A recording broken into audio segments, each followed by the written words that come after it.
18ാമത് പ്രവാസി ഭാരതീയ ദിവസിനാണ് ജനുവരി 8 മുതൽ 10 വരെയുള്ള ദിവസങ്ങളിൽ ഒഡീഷയുടെ തലസ്ഥാനമായ ഭുവനേശ്വർ വേദിയായത്. വികസിത രാജ്യത്തിന് പ്രവാസികളുടെ സംഭാവന എന്നതായിരുന്നു ഇത്തവണ പ്രവാസി ഭാരതീയ ദിവസിന്റെ പ്രധാന വിഷയം. പ്രധാനമന്ത്രി നരേന്ദ്രമോദിയാണ് സമ്മേളനം ഉദ്ഘാടനം ചെയ്തത്.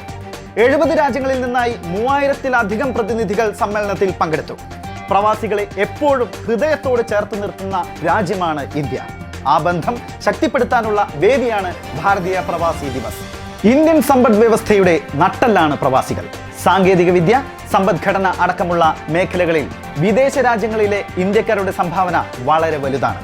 ദി എക്കണോമിക്സ് ടൈമിന്റെ റിപ്പോർട്ട് അനുസരിച്ച് 2023-24 സാമ്പത്തിക വർഷത്തിൽ $107 ബില്യൺ പ്രവാസികൾ ഇന്ത്യയിലേക്ക് അയച്ചതായി പറയുന്നു.